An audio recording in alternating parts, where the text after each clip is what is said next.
destiné à renforcer les capacités du ministère de la Santé pour mieux maîtriser la planification et les tarifs que le programme de l'offre et développement de l'accès aux soins de santé en République démocratique du Congo, PRODES, à travers l'assistance technique des consortiums AIS en sigle, a organisé un atelier de formation sur l'outil de planification et de budgétisation OneHealth.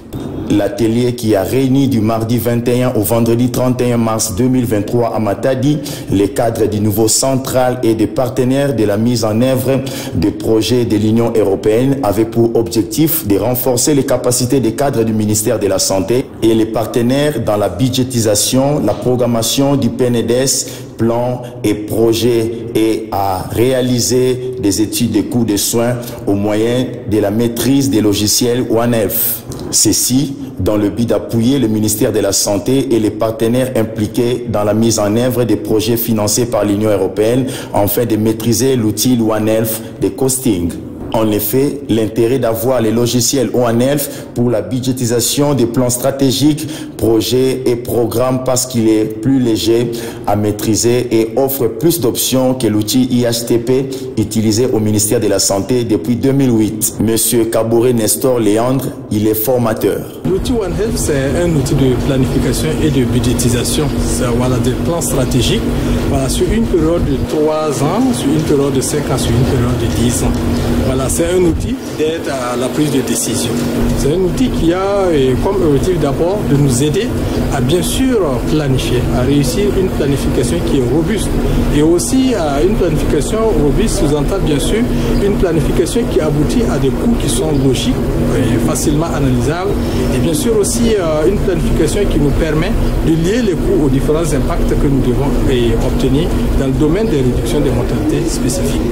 Les particularités de l'outil, c'est que nous pouvons dire que c'est un outil qui est évolutif, c'est un outil, je ne cesserai de me le répéter, d'aide à la prise de décision, contrairement aux autres outils qu'on utilise, parce que lui, c'est un outil qui fédère tous les autres outils qui sont en circulation au sein du système des Nations Unies.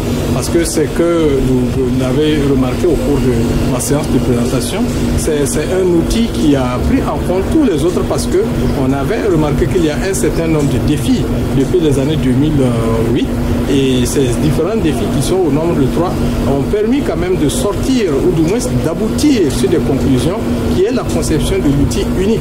Voilà, et ça qui fait sa particularité, c'est que c'est un outil unique et rassemble tous les outils qui sont, on peut dire même les outils verticaux qui sont dans le système des Nations Unies et qui font un seul outil qui nous permet de sortir des coûts d'une planification et qui intègre et les aspects du programme de santé et les aspects du système de santé. La formation des formateurs vient à point nommé et répond aux besoins présents à l'ère où le pays a entamé la période de préparation du PNDS et d'extension des études de coûts dans les formations sanitaires et structures de santé en République démocratique du Congo.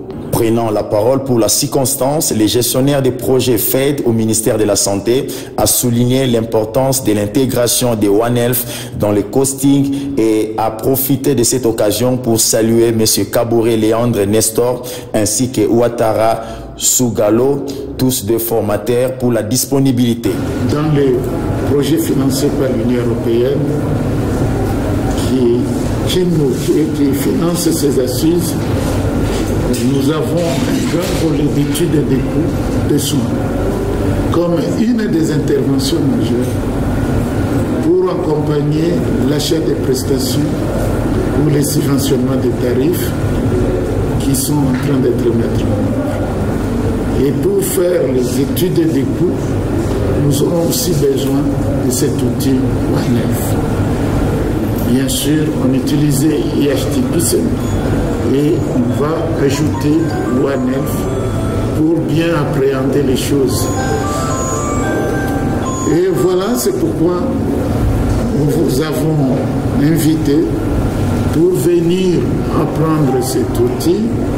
Et pour cela, nous avons mobilisé les formateurs à travers les contrats du consortium AIS, le docteur Alassane et son équipe d'assistants techniques qui sont ici dans la salle.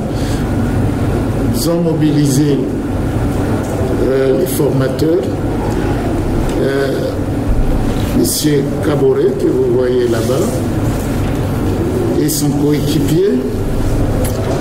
Nous serons ici pour apprendre auprès d'eux cet outil qui est très utile.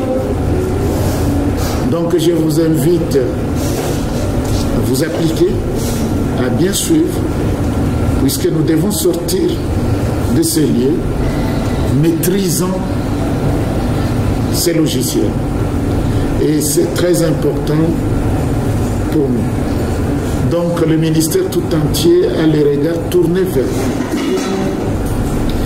nous, comme une équipe qui aura acquis à travers cet atelier la maîtrise de manipuler cet outil, et aussitôt après vous allez le mettre en pratique dans l'élaboration du PNDES, dans des études de décoûts, dans des budgétisations des autres projets et même plans.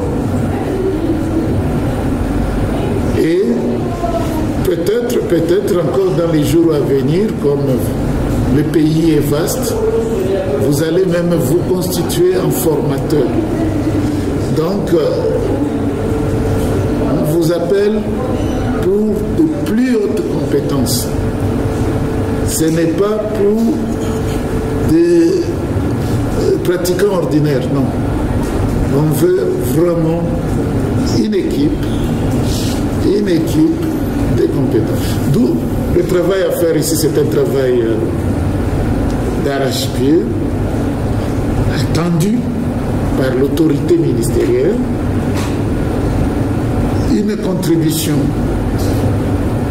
que vous allez apporter à notre système. De son côté, le docteur Abdoulaye Alassane, coordonnateur chef d'équipe des ICE, cette formation est une opportunité pour faire avancer les opérations de costing en ce qui concerne la programmation. Cet atelier est un point assez important pour le programme PRODES, dans la mesure où, comme vous le savez, le PRODES couvre certaines provinces.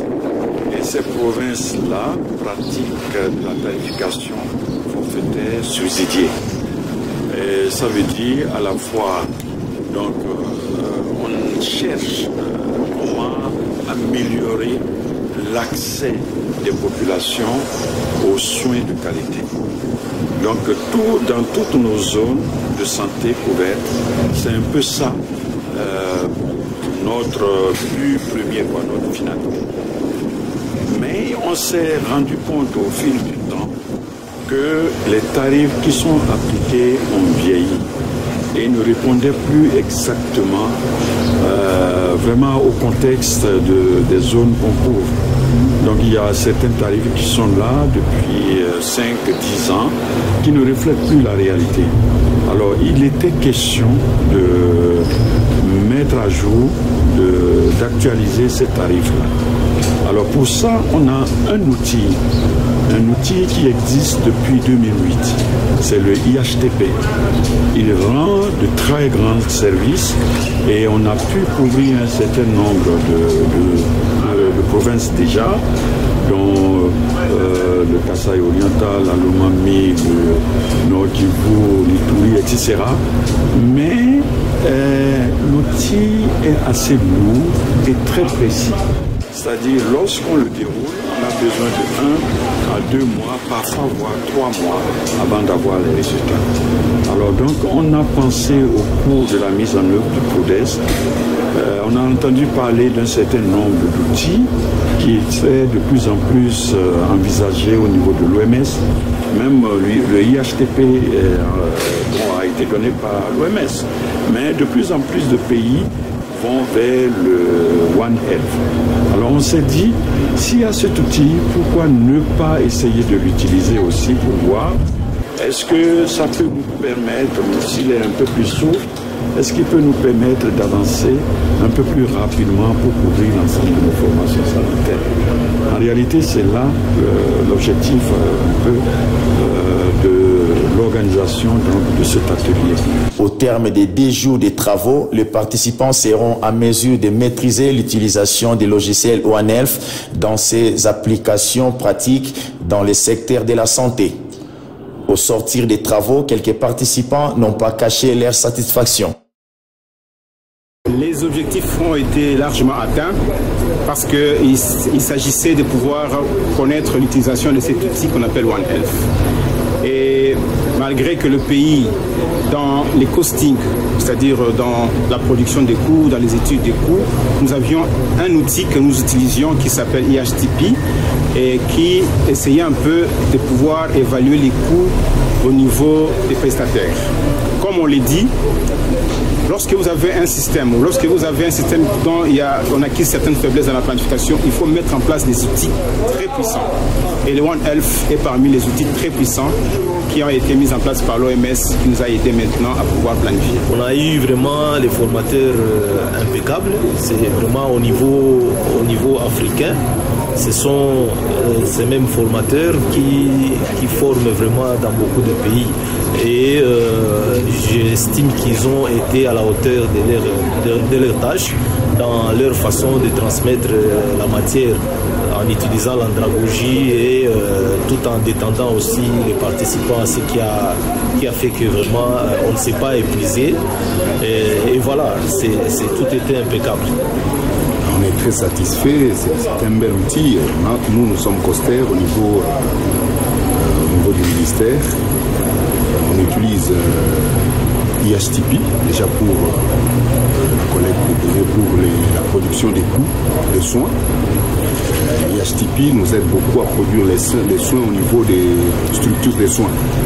Alors que cet outil, c'est un outil du niveau stratégique qui nous permet de planifier, de budgétiser les PENDES, de budgétiser les plans stratégiques, de budgétiser au niveau du secteur de la santé, qui peut être utilisé au niveau national, au niveau provincial. Donc il est adaptable, il est flexible, il peut être adapté à différents niveaux de la pyramide des soins. Et c'est vraiment une formation qui a été très bénéfique. Nous avons beaucoup apprécié et moi j'ai beaucoup aimé surtout la façon dont l'organisation s'est faite. Côté organisation, la logistique, donc nous avions un repas, un petit déjeuner, un repas et puis une pause café. Hormis cela, au courant de la journée, nous avons des travaux, des tâches à effectuer et aussi des cours que les formateurs nous donnaient. J'ai apprécié la façon de nous transmettre la matière. Ils sont des experts, mais avec le peu de temps que nous avons eu, ils ont essayé de prendre l'ensemble de ces grands modules qui se donnent en 3 mois, nous les résumer en 10 jours. Donc ça a été excellent. J'ai beaucoup aimé leurs prestations et si les objectifs de cet atelier ont été atteints, oui, ils ont été atteints et nous avons pu, nous tous, nous approprier ces logiciels, de comprendre les fonctionnements, comment OHT s'occupe de la budgétisation et la planification. Donc pour ma part, je crois que la formation c'est un succès et actuellement nous avons maintenant des experts qui peuvent aussi commencer à budgétiser et planifier les programmes de santé comme des systèmes de santé. La prochaine étape que nous voulons, c'est de faire des études, faire une planification et une budgétisation de notre PENDES.